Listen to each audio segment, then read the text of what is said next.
নমস্কার প্রিয় দর্শক শ্রোতা মণ্ডলী, সমাচার ত্রিপুরা চ্যানেলের পক্ষ থেকে নিন শুভেচ্ছা এবং ভালোবাসা। আমি ডক্টর SP গোস্বামী আপনাদের সামনে আবার হাজির হলাম। হোমিওপ্যাথি ঔষধ নিয়ে আলোচনা করব। আপনারা জানেন প্রত্যেক দিন আমি নতুন নতুন ঔষধ নিয়েই আলোচনা করছি, কারণ ঔষধের সিরিজগুলো এত লম্বা যে আমার মনে হয় 6 মাস শুধু ঔষধ নিয়ে আমাকে ভিডিও বানাতে হবে।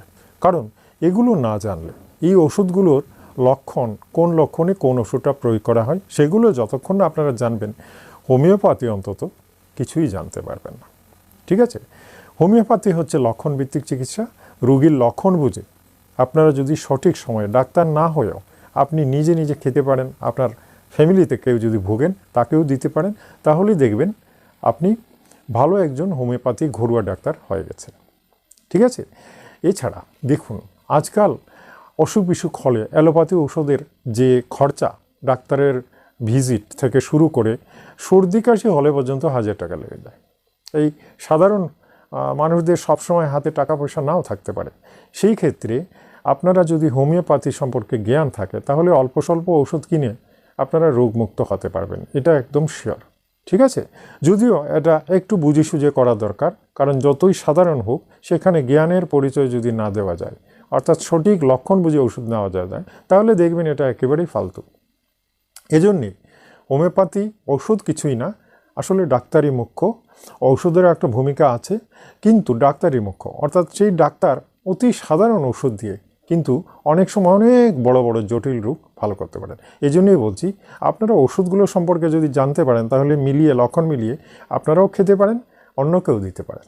ঠিক আছে, আসুন আজকে আমি যে একটা ওষুধ নিয়ে আলোচনা করব, একটাই ওষুধ নিয়ে আলোচনা করব এবং একটা রোগ নিয়ে আলোচনা করব, যেটা আমি দেখেছি অনেক ফ্যামিলিতে এটা নিয়ে সবাই বিভ্রান্ত, এবং এটা একটা বলতে গেলে খুব সাংঘাতিক রোগ।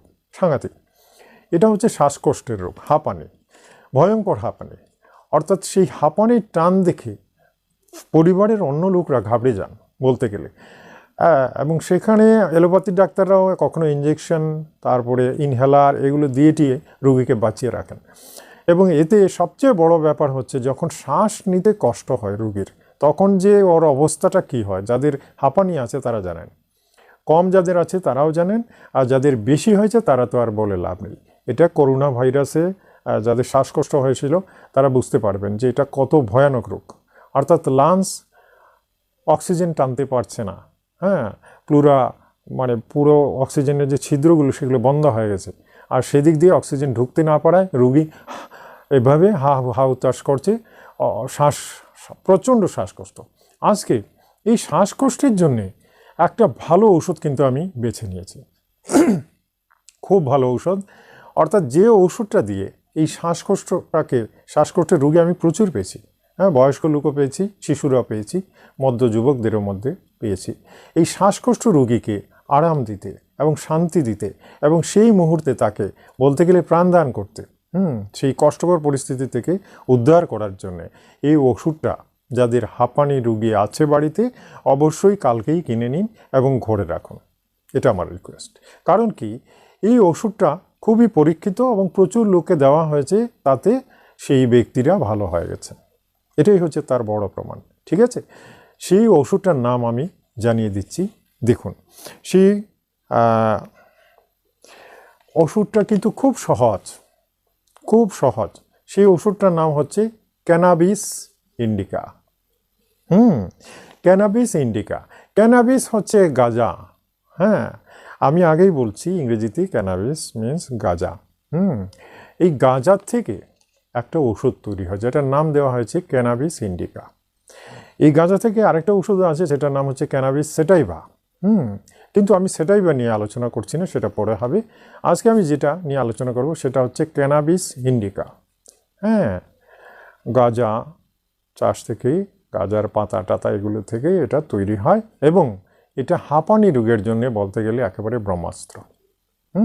ক্যানাবিস ইন্ডিকা এটা কিন্তু 1x বা মাদার টিনচার হিসেবেই খাওয়াতে হয়, অর্থাৎ পটেন্সি নয়, পটেন্সি দিলে সেই মতো কাজ হবে না। মাদার টিনচার একটু বেশি পরিমাণে পেট্রোল বা তেলের মতো যে কালার থাকে, আপনারা দেখবেন হোমিওপ্যাথিতে মাদার টিনচার কীরকম, আমি দেখিয়ে দেবো। আগামী দিনে একটা ভিডিও আমি তৈরি করছি, পটেন্সি এবং মাদার টিনচারের ডিফারেন্সটা কী, আপনারা কীভাবে খাবেন সেটা নিয়ে আমি পুরো একটা ভিডিও তৈরি করছি।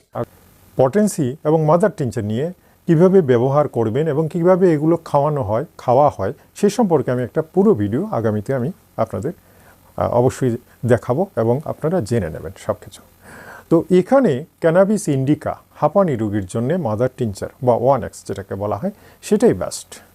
এবং কিভাবে খাবেন সেটা আমি একটু বলে দিই। দেখুন, প্রথমে 5-6 ফোঁটা 1 কাপ জলে, বেশি নয়, 5-6 ফোঁটা 1 কাপ জলে মিশিয়ে আধ ঘন্টা পর পর যার হাঁপানি উঠেছে অর্থাৎ শ্বাস নিতে কষ্ট হচ্ছে, 5-6 ফোঁটা, 5 থেকে 6 ফোঁটা আধা কাপ জল হলেই হবে, 1 কাপ লাগবে না। আধা কাপ জলের মধ্যে 5-6 ফোঁটা ফেলে আধ ঘন্টা পর পর খাওয়াতে থাকুন, বেশি নয়। 2-3 বার 4 বার খাওয়ানোর পরেই দেখবেন শ্বাসকষ্ট চলে গেছে এবং সে নিরাপদ। এটা কন্টিনিউ করে গেলে এইভাবে 2-3 মাস, মানে 1 মাস 2 মাস খাওয়ানোর পরে হাঁপানি রোগটাই পুরোপুরি চলে যায়, যেটা দেখা গেছে পুরোপুরি চলে যায়। সুতরাং এটা কিন্তু অ্যালোপ্যাথি ডাক্তারদের দ্বারা বা অ্যালোপ্যাথি ওষুধ খেয়ে মানে পার্মানেন্টলি কেউই ভালো হয়নি আমি যেটা দেখেছি, কিন্তু এটা দিয়ে ধীরে ধীরে ধীরে ধীরে একদম সুস্থ হয়ে গেছে। অনেক মানুষ আছে, অনেক বয়স্ক লোকরাও আছে, আমার কাছে অনেকেই এসেছেন, আমি দিয়েছি এবং তাদের যে রেজাল্টটা আমি দেখেছিলাম সেজন্যই আজকে আমি ভিডিওটা আমি তৈরি করলাম। কেন কি, এত বড় একটা গুরুত্বপূর্ণ ঔষধ এবং এত বড় একটা বলতে গেলে ভয়াবহ রোগ, রোগী যখন শ্বাসকষ্টে টান আসে তখন এত মানে ভয়ঙ্কর অবস্থা তৈরি হয় যে দেখেও ভয় লাগে, এবং যার হয়েছে, যে মানুষটার হয়েছে, সে শ্বাস ফেলার জন্য যে কী কষ্ট পায় সেটা যার হয়েছে তিনি বুঝতে পারেন। সুতরাং আমার মনে হলো যে এই সংবাদটা এবং এই ওষুধের যে বর্ণনাটা এটা আপনাদের জানানো খুবই দরকার। শ্বাসকষ্টের আরও ওষুধ আছে, পরবর্তীতে আরও আলোচনা হবে, আরও আপডেট হবে, কিন্তু এটাও একটা ভালো ওষুধ, এটা লিখে রাখবেন, ঠিক আছে? এবং যাদের শ্বাসকষ্ট যে ফ্যামিলিতে আছেন তারা তো কিনেই আনবেন, এটা আমি আগেই বলে দিয়েছি, তারা কিনেই নেবেন এবং এটা এনে রাখবেন। আর যখন শ্বাসকষ্ট হবে আমি ঠিক যেভাবে বলেছি 5-6 ফোঁটা করে আধ ঘন্টা পর পর দিতে থাকবেন, ঠিক আছে? অবশ্যই পরীক্ষা করবেন, পরীক্ষা করতে কোনো অসুবিধা নেই, কোনো সাইড এফেক্ট হবে না, যা হবে ভালোই হবে। সুতরাং এটা ব্যবহার করতে তো আপত্তি নেই। যদি কারোর হাঁপানি রোগী জানা থাকে আপনার ফ্যামিলিতে, আপনার বাইরে অথবা আত্মীয় স্বজনের মধ্যে কারো থাকে, অবশ্যই ভিডিওটা শেয়ার করে তাদের জানিয়ে দেবেন, ঠিক আছে? এভাবে দেখুন, হোমিও তো প্রচুর ওষুধ রয়েছে, এই ওষুধগুলো বিভিন্ন কাজে, বিভিন্ন রোগে বিভিন্নভাবে ব্যবহৃত হয়। অনেক সময় খাওয়ানো, লাগানো আছে, মেসেজ আছে, সবগুলো সম্পর্কে আলোচিত হবে।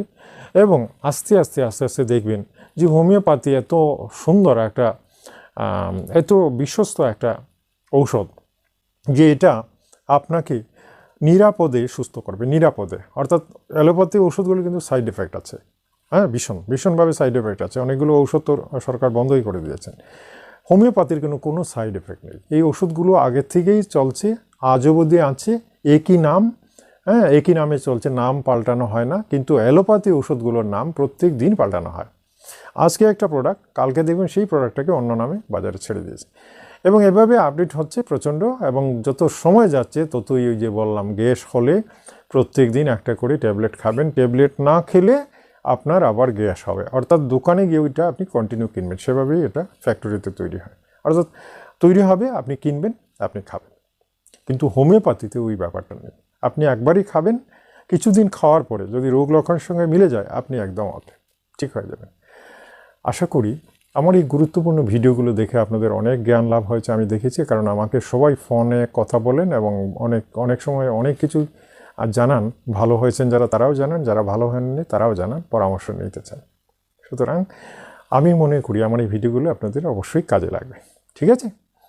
আগামীকাল আরেকটা খুব গুরুত্বপূর্ণ ওষুধ নিয়ে আলোচনা করব, ভিডিওটা দেখবেন, আমন্ত্রণ জানাচ্ছি। আর যারা নতুন এসেছেন চ্যানেলটাকে সাবস্ক্রাইব করবেন, বেল আইকনটা টিপে দেবেন, একটা লাইক দেবেন, আর আত্মীয় স্বজনদের ভিডিওটা শেয়ার করবেন, তাহলে ওরাই সুস্থ হতে পারবে, ঠিক আছে? আজ তাহলে এই পর্যন্তই। আগামী কালকের জন্য বিদায় চাইব। নমস্কার, ধন্যবাদ।